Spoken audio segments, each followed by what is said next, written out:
दोस्तों, स्वागत है आप सभी का आपके अपने YouTube channel GK search engine पर। तो दोस्तों, आज के इस वीडियो में हम बात करेंगे द्वितीय श्रेणी अध्यापक सीधी भर्ती परीक्षा 2022 का जो री एग्ज़ाम हुआ है, एसएसटी एग्ज़ाम जो सेकंड ग्रेड का पेपर हुआ है, उसमें राजस्थान करंट अफेयर्स के कौन कौन से क्वेश्चन पूछे गए थे। जी हाँ, 30 जुलाई को आयोजित किए गए इस पेपर में कौन कौन से क्वेश्चन है वो राजस्थान करंट अफेयर्स से आए थे, आइए जानते हैं।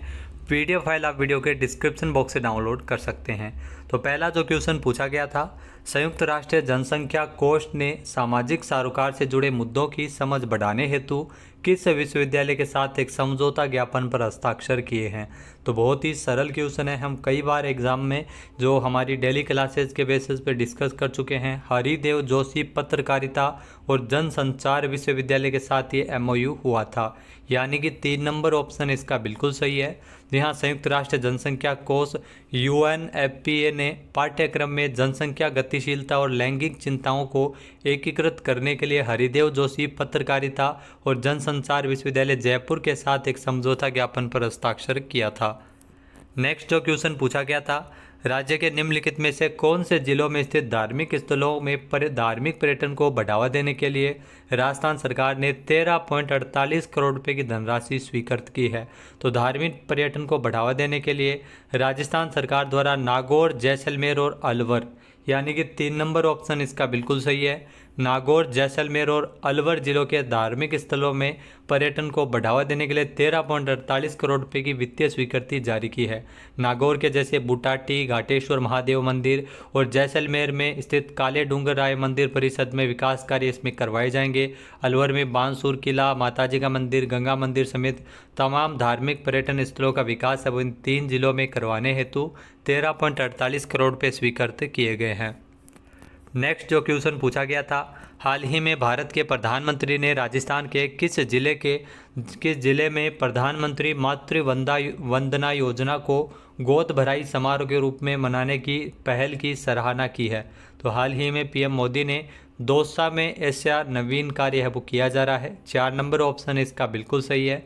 जी हाँ, पीएम मोदी ने राजस्थान के दौसा में प्रधानमंत्री मातृ वंदना योजना को गोद भराई समारोह के रूप में मनाने की नई पहल की सराहना की है। दौसा के सांसद जसकौर मीणा के मुताबिक प्रधानमंत्री मातृ वंदना योजना को गोद भराई समारोह के रूप में यहाँ पर मनाया जाता है, जिसमें सभी गर्भवती महिलाएं एक साथ आती है, उन्हें स्वास्थ्य पोषण किट दी जाती है। और अकेले राजस्थान में साल 2022-23 में इस योजना से लगभग 3.5 लाख महिलाओं को लाभ है वो मिला है। अगला जो क्वेश्चन पूछा गया था, निम्नलिखित में से कौन सा कार्यक्रम राजस्थान के सरकारी स्कूलों के माध्यमिक परीक्षा उत्तीर्ण करने वाले छात्रों को उनके कैरियर लक्ष्यों को पूरा करने के लिए उपयुक्त विषय संकायों का चयन करने के लिए मदद करने के हेतु शुरू किया है। तो डायल फ्यूचर कार्यक्रम की शुरुआत इसके लिए की गई है। 3 नंबर ऑप्शन अपना बिल्कुल सही हो जाएगा। डायल फ्यूचर कार्यक्रम है जिसकी शुरुआत है वो राजस्थान सरकार के द्वारा की गई थी। 28 जून से लेकर 5 जुलाई तक सभी जिलों के राजकीय उच्च माध्यमिक विद्यालयों में ये परामर्श कार्यक्रम डायल फ्यूचर जो भविष्य की राह इसका नाम है। तो इस कार्यक्रम की शुरुआत है वो राजस्थान सरकार के द्वारा सभी स्कूलों में की गई थी। नेक्स्ट जो क्वेश्चन पूछा गया था, साल 2023 में जल जीवन मिशन कनेक्शन में राजस्थान का कौन सा स्थान रहा था। तो राजस्थान है वो 22वें स्थान पर 12वें स्थान पर था, यानी कि 4 नंबर ऑप्शन इसका बिल्कुल सही है। जी हाँ, 42.14 लाख जल कनेक्शन को पार करते हुए राजस्थान देश में 12वें पायदान पर पहुंच गया है। जल जीवन मिशन के अंतर्गत 4 जून 2023 को जलदाय मंत्री डॉक्टर महेश जोशी के द्वारा राजस्थान में जानकारी दी गई थी। नेक्स्ट जो क्वेश्चन पूछा गया था, हाल ही में नई दिल्ली में आयोजित 66वें नेशनल स्कूल गेम्स में राजस्थान के प्रणय चौरड़िया और युक्ति हर्ष ने व्यक्तिगत स्वर्ण पदक जीते हैं। उन्होंने ये पदक किस खेल में जीते हैं। तो इन्होंने ये पदक है वो शतरंज में जीते हैं, यानी कि 4 नंबर ऑप्शन इसका अपना बिल्कुल सही है। उदयपुर से है प्रणय चौरड़िया और बीकानेर की है युक्ति हर्ष, जिन्होंने गोल्ड मेडल जीता है। और राजस्थान में आपको बता दें कि नो बैग डे के अवसर पर जो स्कूल गतिविधि चेस इन स्कूल गतिविधियों का नवाचार भी किया जा चुका है। तो ये भी आपको ध्यान में रखना है।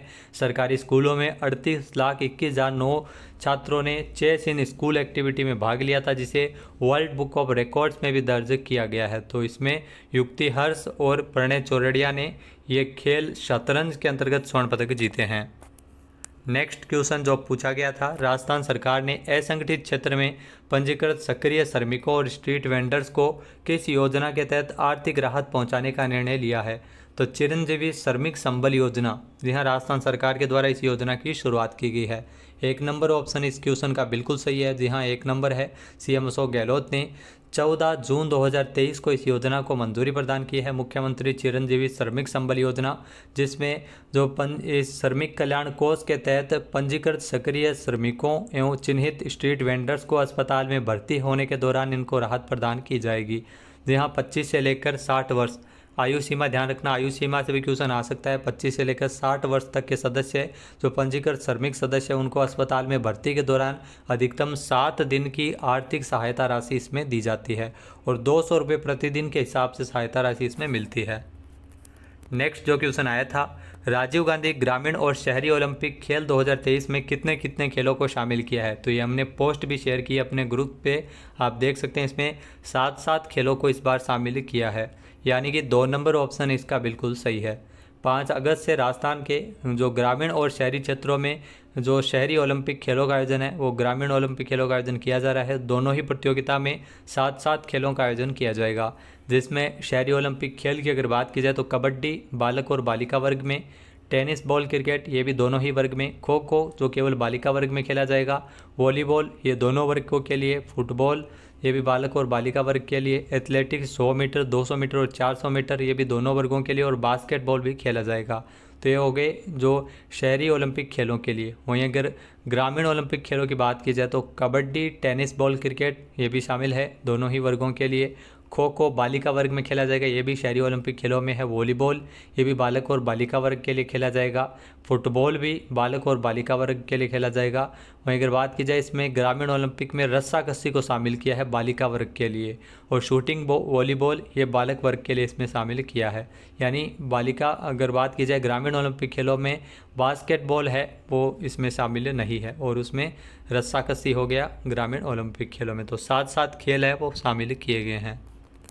नेक्स्ट है, हाल ही में राजस्थान क्रीड़ा परिषद द्वारा 63वां केंद्रीय आवासीय खेलकूद प्रशिक्षण शिविर का आयोजन किस स्थान पर किया गया। तो ये आपके लिए महत्वपूर्ण क्वेश्चन है, कई बार ये गलत भी हो जाता है, तो ये ध्यान रखना। इसका आयोजन है वो माउंट आबू में किया गया है। 3 नंबर ऑप्शन इसका बिल्कुल सही है, बाकी तीनों सही नहीं है, क्योंकि ध्यान रखना इसका आयोजन 4 स्थानों पर, अलग अलग 4 स्थानों पर किया गया था, जिसमें माउंट आबू, जयपुर, चूरू और बांसवाड़ा। तो माउंट आबू जयपुर है, जोधपुर नहीं है, चूरू और बांसवाड़ा में इसका आयोजन किया गया था। ये 63वां केंद्रीय आवासीय खेल कूद प्रशिक्षण शिविर है, तो हर वर्ष की भांति इसका आयोजन है वो किया गया है। केंद्रीय आवासन ग्रीष्मकालीन खेल कूद प्रशिक्षण शिविर जो राजस्थान राज्य क्रीड़ा परिषद की ओर से इसका आयोजन किया गया था। तो 21 मई से शुरू हुआ था, जो 14 जून तक आयोजित किया गया था।